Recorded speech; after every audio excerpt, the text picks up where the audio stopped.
This is the X-Zone Broadcast Network, broadcasting worldwide on broadcast affiliates and satellite program providers, including CNN Broadcast Network, Sirius Satellite Network, Star Media, Good News Radio Network, Angel Broadcast Network, Wiki Broadcast Network, and WPBN TV. For more information on the X-Zone Broadcast Network, visit us at www.xzbn.net.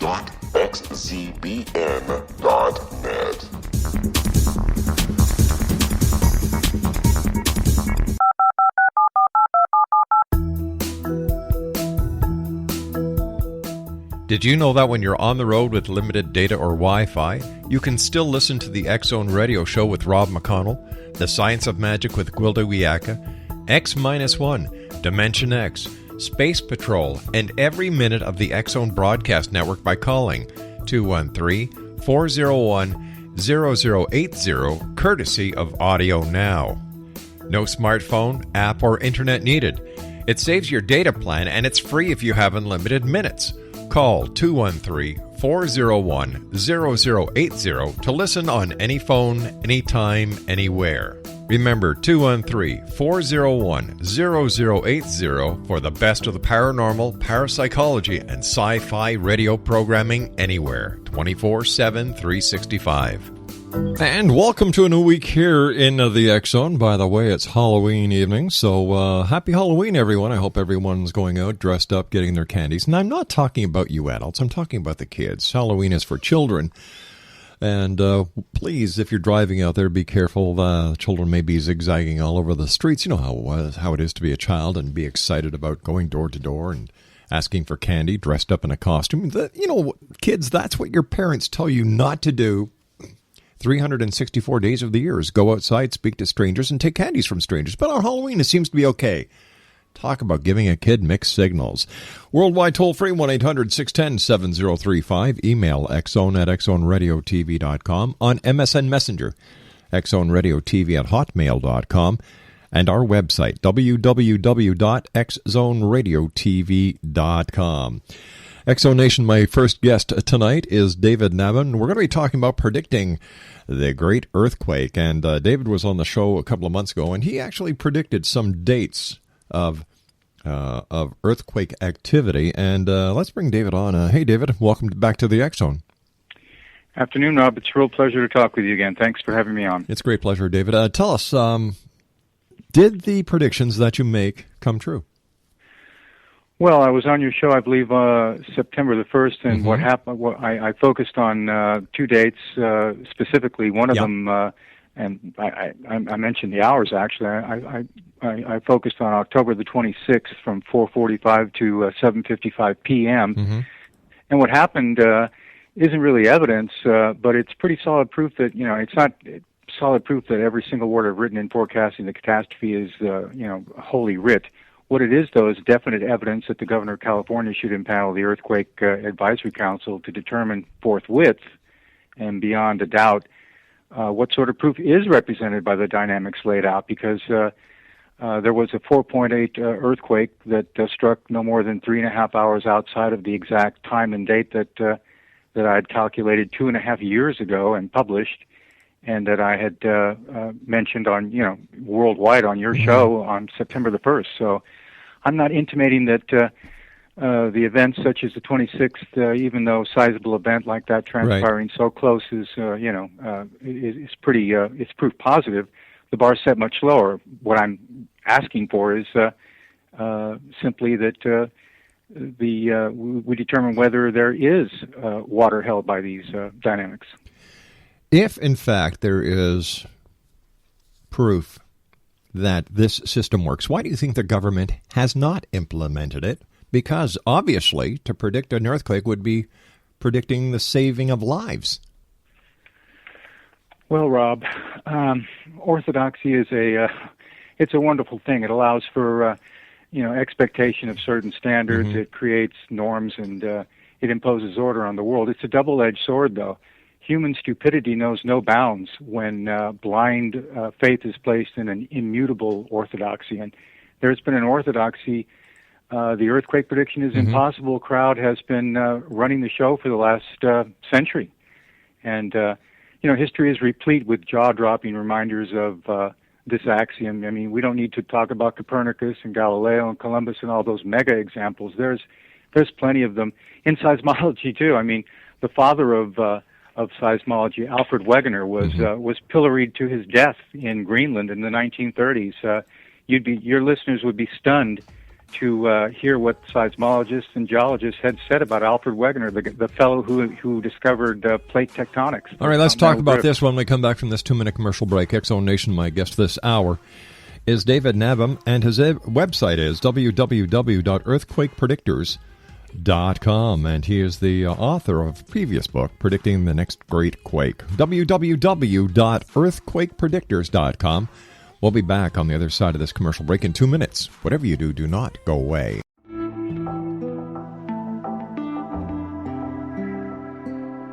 Take a step back in time and discover old Florida cuisine at Marsh Landing Restaurant in Fellsmere.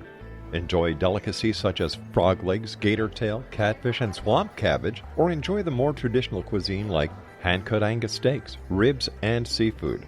Join us for breakfast with a southern flair featuring sweet potato pancakes, biscuits and gravy, and much more. Planning a party? Marsh Landing's private dining room can accommodate groups from 8 to 80 people. While you're visiting, enjoy the historic pictures, artifacts, and stories that line the walls. Marsh Landing is truly a unique experience. Marsh Landing Restaurant, 44 North Broadway in historic Fellsmere, or visit marshlandingrestaurant.com. Marsh Landing, old Florida cuisine at its best.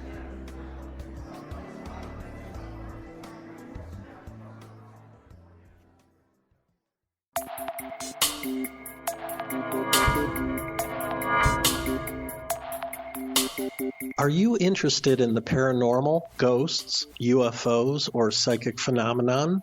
Join me, Tim Bartley, co-host of Talking to Spirits with Lightworkers Tim and Justina, coming mid-January 2017 to the XZBN. We will channel spirits live and talk to them, revealing all kinds of amazing information. Spiritual attachments will be found and removed on the show, and so much more. To find out when you can listen to Talking to Spirits with Lightworkers Tim and Justina, visit www.xzbn.net for listeners on both sides of the veil.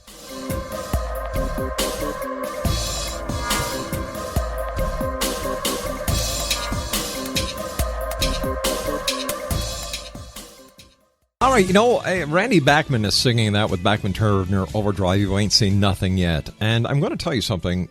I was part of a very small earthquake in Quebec going back to 1983, I believe.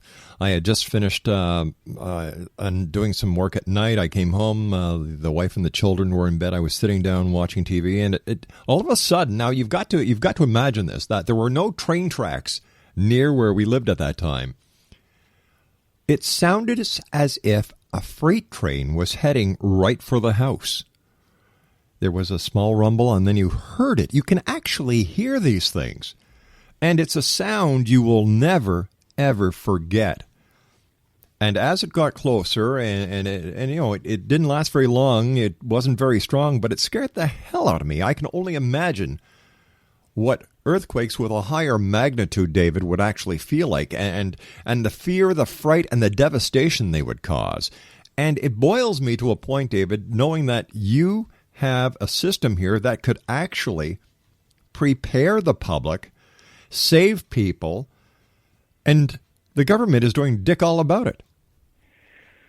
Well, and not only the government, but it is a bit sad. I have apprised all the West Coast dailies, all the great dailies on the West Coast, and all the newspapers, all the radio and TV stations on the West Coast are apprised of your piece from last September, juxtaposed with the link from the NBC News with the 4.8 quake. And I'm not going to really complain and mention specific names or specific newspapers, but you'd be actually stunned to see the email responses that I've received. They're not interested in. Not only are they not interested in it's either crickets, silence, or really strange non sequiturs, which don't hide the bias and the prejudice, which is meant to be plainly expressed to me that They're not the least bit interested in it, and I'd be better off not emailing them. So, I talked about Alfred Wegener before the break, and I don't want to spend the whole interview on him, but some of the most scurrilous and damning comments uttered in the history of science were uttered toward this hero, this father of plate tectonics. He was actually almost physically attacked at the 1928 American Association of Petroleum Geologists at a symposium. He was booed off the podium in 1928. He was called a villain, blind to every fact, the footloose type, hectored and pilloried to his death in Greenland in the 1930s, where he was killed trying to garner proof that his goofy and incongruous theory, plate tectonics, was actually correct. So there his body remains. And the same people that did that to Alfred Wegener are the same people who have been telling us for the last century that earthquake prediction is impossible. The same litany of negativism, that it's ceaseless, and it's been drummed into every human on the West Coast. And as far as I'm sure people in Canada think, people in Nigeria must think that too. It's not as impossible as it seems, though, because obviously something happened on the 26th, and it wasn't the first time that happened. It wasn't the 10th time it's happened. It's happened repeatedly over the last 15 years, and it's going to happen again. Unfortunately, what the West Coast dailies are going to want, I guess, is blood. They're going to want a real disaster, something sensational, and at that point into the future, they may not be, I've got all the emails. They may not be so haphazard about answering for the irresponsible behavior that they're engaging in right now. Unbelievable. I've been talking to you, and I remember our conversation. It makes sense, especially since it's based on science. It's not based on fantasy. Old science, back to Isaac Newton's time, back to the 1600s. So why isn't it taken seriously? Why is it poo-pooed? Well, Rob, they do know. That's the thing. They are well aware of it. It is a tenet in seismology. As I said the last time, it goes all the way back to the 1850s, and any decade you can pick in the 1920s, 1930s, 1940s, there are many seismologists in any part of the world who will have written peer-reviewed abstracts having to do with tidal triggering of earthquakes all around the world. It's just not something they'd like to talk about. You will not find it in seismology books because it opens the door to a predictive dynamic. If we admit to ourselves that there's a slight, and we don't even know if it's a slight increase. Nobody knows on the West Coast because no one will study it. That's why I need this advisory council impaneled. If we admit that there's an increase in the probability for an earthquake on the West Coast during these tidal trigger events, we know when they're going to happen into the future, and oops, that means there's some form of earthquake prediction. And since they've said for a whole century, no, no, no, no, no, they're stuck saying, wringing their hands and not really answering me. What they're doing is just, you can hear the crickets in the background. There's silence. I was in San Francisco during the morning rush Friday talking about this, and I'm actually getting to the point where I'm starting to wonder if, I'm challenging them on the air in their own backyard. Menlo Park was just down the street from the station where I was speaking. It's time really that we have a public debate. If tidal triggers are causes for increased triggering for earthquakes, why aren't we talking about this in the open? Why isn't the governor impaneling the council? And why isn't a full-fledged debate taking place on this matter? I have a better question. And my question is to the scientific community. Why isn't the scientific community getting behind you, since they know very well for a fact that the tides, they've got the tide schedule. This is posted around the world. The U.S. Coast Guard, the NOAA, everyone can have access to the tide table. Well, Rob, there are a few really courageous voices, and one that I'm glad you mentioned that because I never get a chance to thank her. The chief seismologist, one of three of the most eminent seismologists on planet Earth, Dr. Kate Hutton. Yes. If you were in California, you'd know of her. Your listeners, she's I've heard of her. Yes. She's of course you have. She's Los Angeles' earthquake lady. She's the most prominent seismologist in the world. She told the Los Angeles Weekly back in 1997. All the way back to, what, 1997? Very simply and curtly and cogently, and the quote is, Nabhan's theory deserves to be taken note of. Mm-hmm.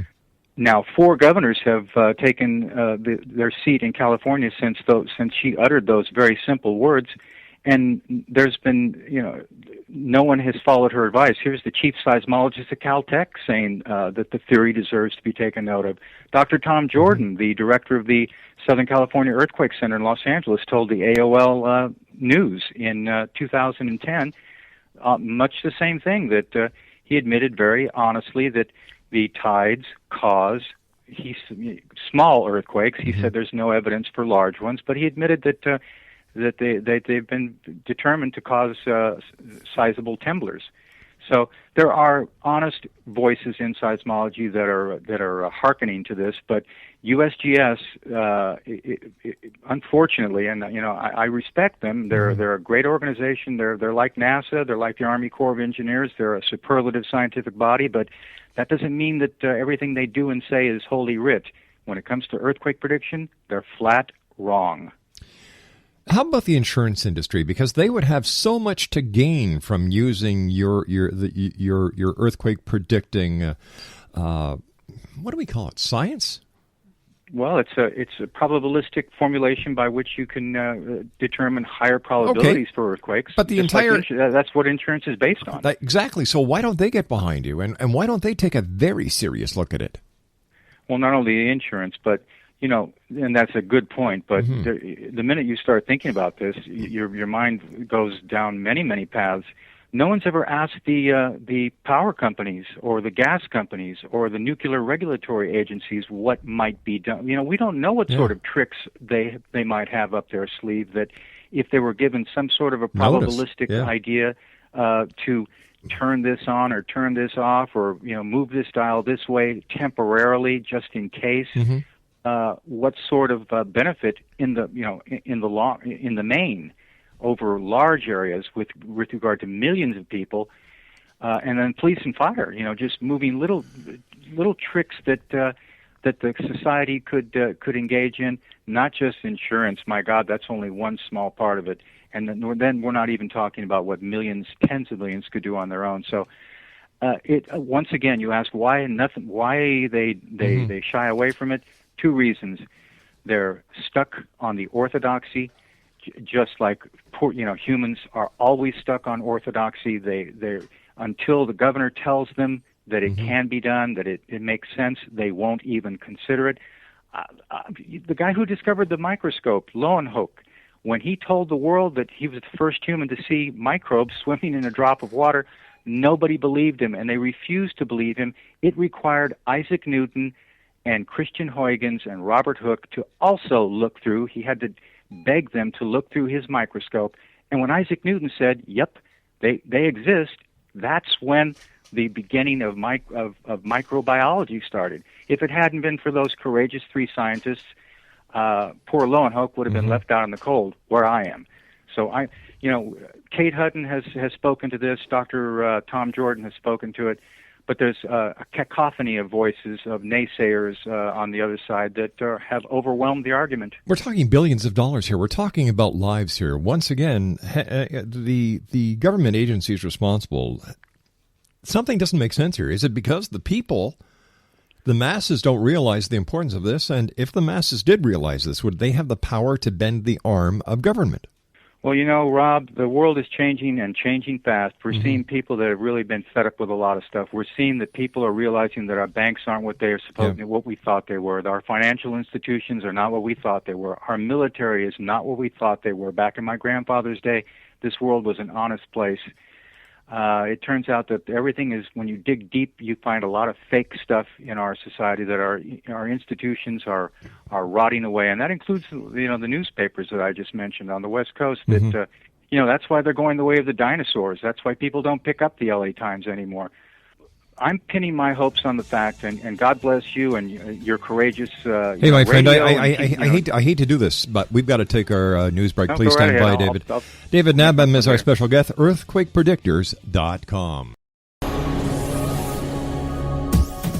This is the X-Zone Broadcast Network, broadcasting worldwide on broadcast affiliates and satellite program providers, including CNN Broadcast Network, Sirius Satellite Network, Star Media, Good News Radio Network, Angel Broadcast Network, Wiki Broadcast Network, and WPBN TV. For more information on the X-Zone Broadcast Network, visit us at www.xzbn.net.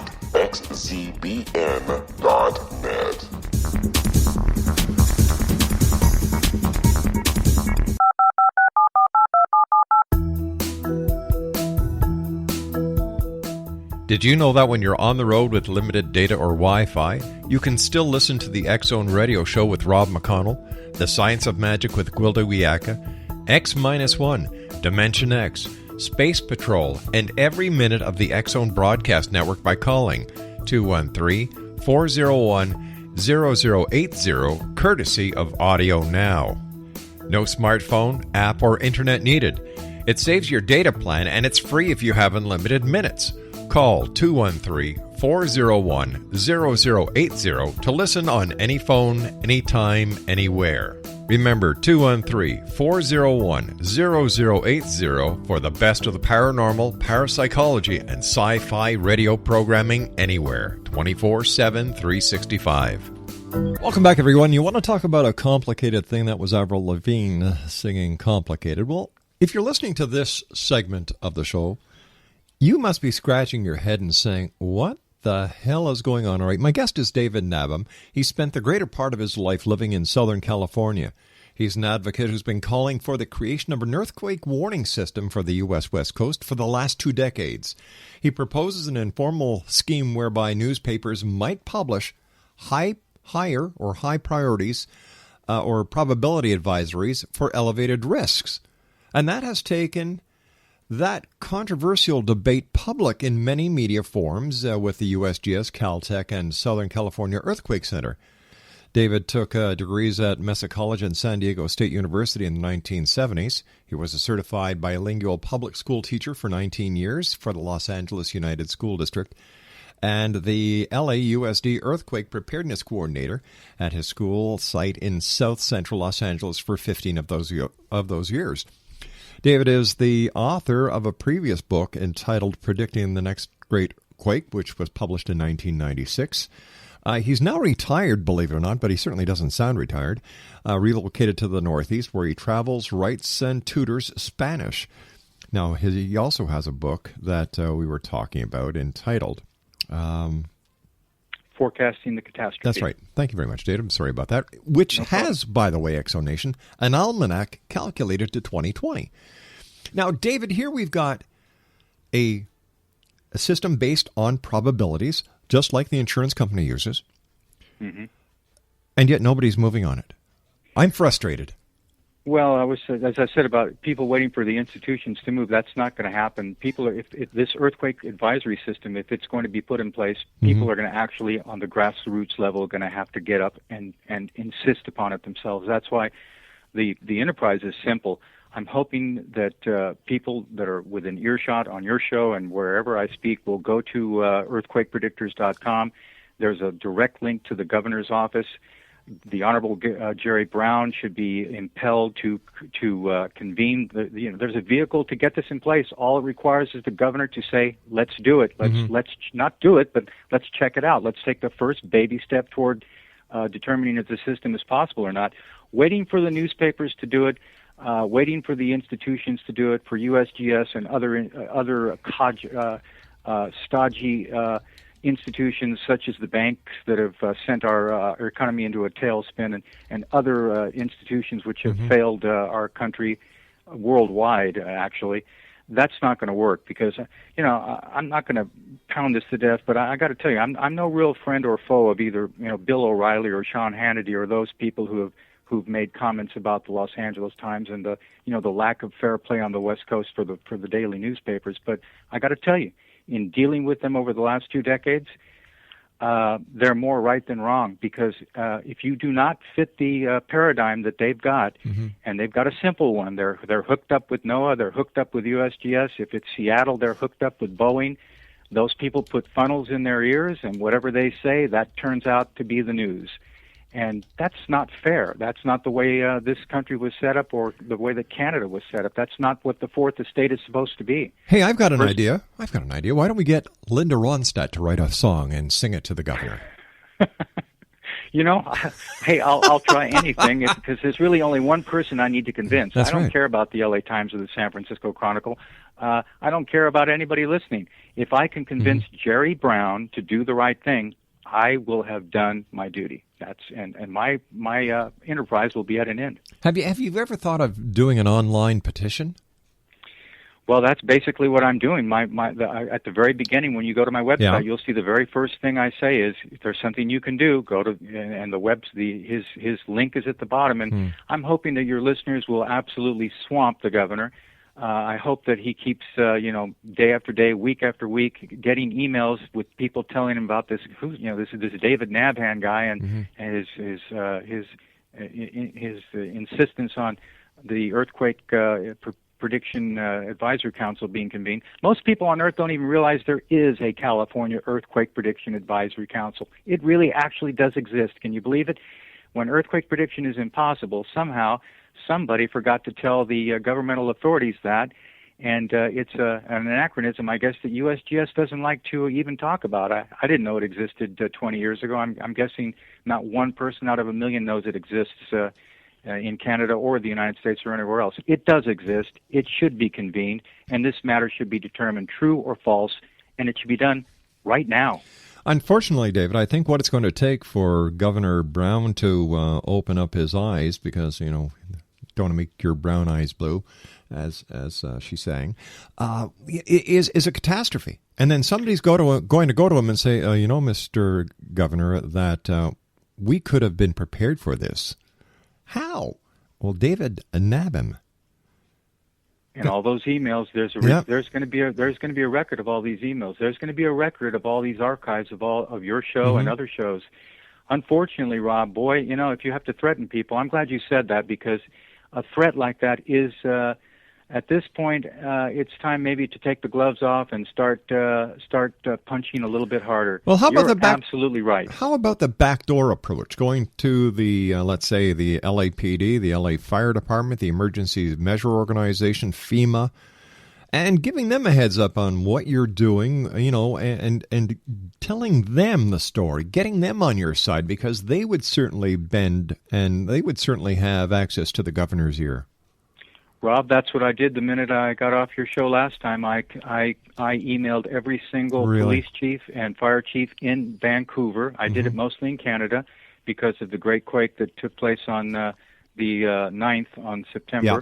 I contacted the governor of British Columbia, the lieutenant governor of British Columbia, very nice guy, by the way, the lieutenant governor of British Columbia, very, very decent fellow. He responded in kind. You've read my mind. We're starting that at this moment. I don't know what the police chief of Vancouver thinks of the email, or the fire chief, but he was informed.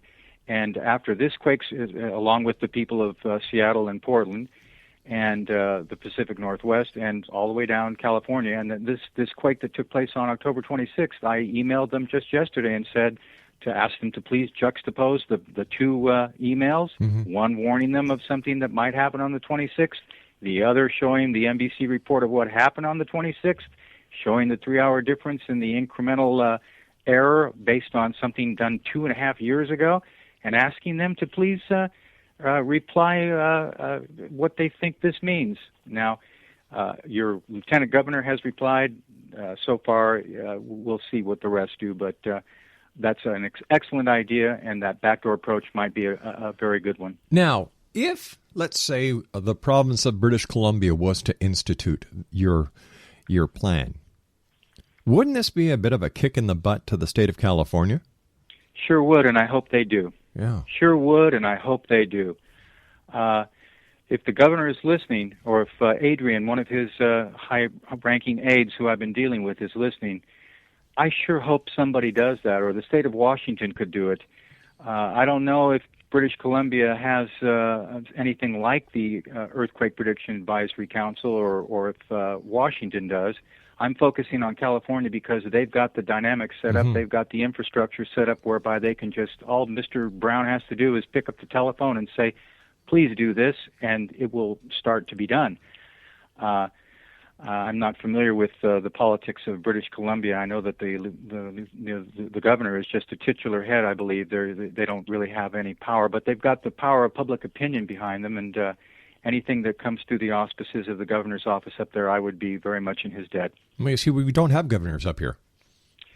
Well, you don't have governors that have actual power. What we've got is the head of the province is a prime minister. Right. The lieutenant he's governor the one that is runs things, but right. But you do have a titular head. There's a titular head in, that has honorific member of Her Majesty's government. Yeah, and that's about it. It's just a figurehead with actually no power, no say. Something that we've kept over from the days gone by. But you know what? It's so necessary. Whether it's in California, whether it's in Texas, whether it's Baja, Mexico, whether it's Vancouver, British Columbia, we need to get this system implemented because it does and will save lives. And I don't want to see it happen that they decide to use your system after the next great quake where hundreds, maybe thousands of people may perish and billions of dollars of damages. That's going to affect everybody's insurance premiums. But Rob, isn't that the way humans do things? Unfortunately, if we can be adult about this, aren't we really refusing to say what we believe is really going to happen? I'm the guy in charge of this, and if you were to ask me to put my money down, I'd have to say that I think that's what's going to happen. Isn't that what happened in New Orleans? Everybody yammered on about those dikes and levees for decades, and now they're interested in them. After the barn is burned down and all the horses and cattle have run away, people start wondering about carpentry at that point, and fixing the hinges on the doors. Exactly. Isn't that the way humans do everything? Unfortunately, yes. We don't learn. I'm trying my hardest to make sure that this doesn't happen. But as far as, my personal interest, and as far as the way I consider my duty being done, of course, I would hope that what I've written would be useful in ameliorating the damage that is going to, especially in Southern California. There is going to be a big quake. It is coming soon, and people are going to die. If I can ameliorate it in some way that there's less death, less damage, less injury, that's one thing. But mostly, and I'm going to be very honest and very selfish about this, I'm doing this so that I can put it on the record that I did my duty, and that if it's not heeded, I will have washed my hands in public, and then whatever happens after that, I've got the record, and those people who dragged their feet, those people who might have caused things to be worse than they should have been, they may have something to answer for.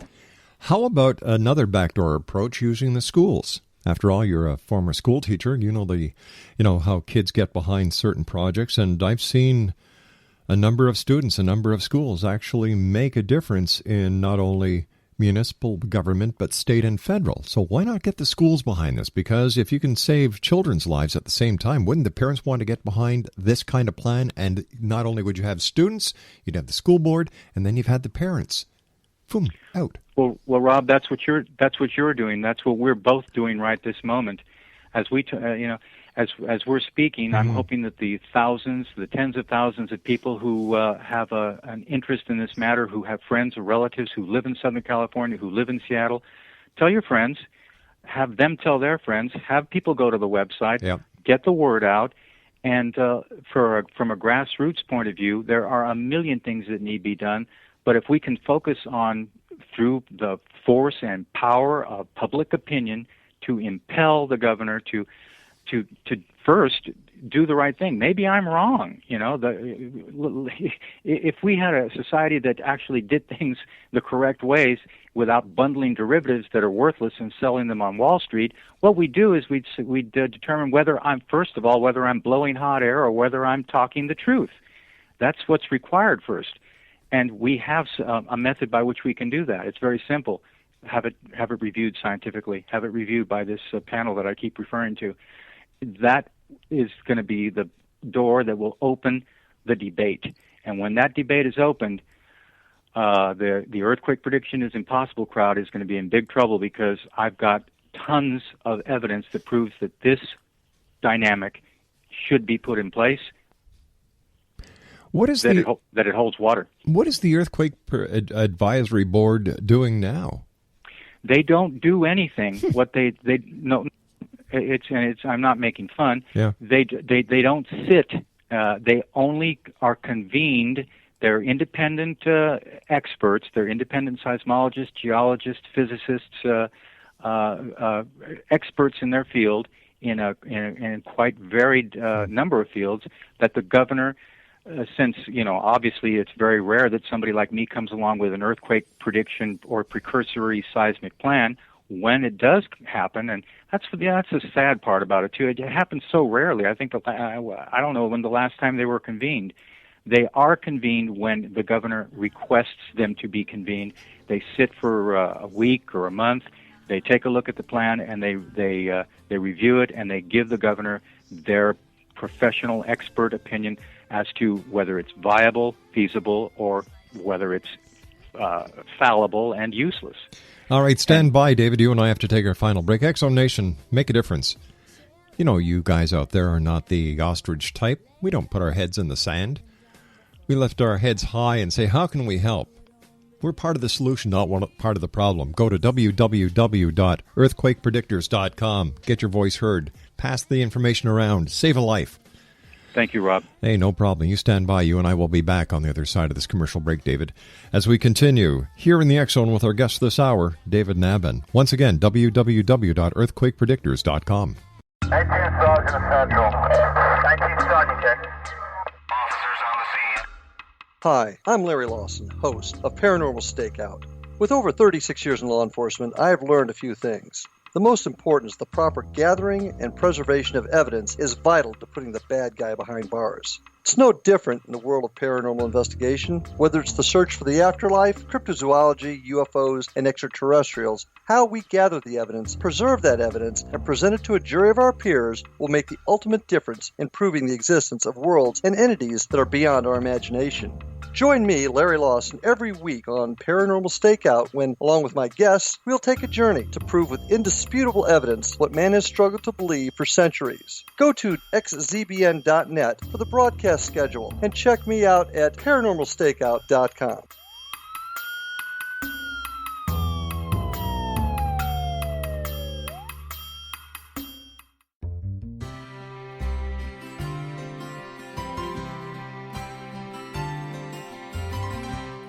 True healing must address 4 levels: physical, emotional, mental, and spiritual, for us to live joyful and productive lives.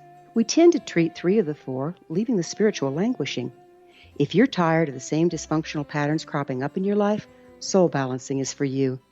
Trixie Phelps, owner and founder of Soul Balancing, is a naturally gifted energy healer trained in numerous esoteric forms, including shamanism. Trixie has created a powerful modality that safely and effectively clears your energetic field. A soul balancing session can remove interference, heal trauma, and restore your hope. Contact Trixie for a life-changing long-distance session today. www.soulbalancing.world.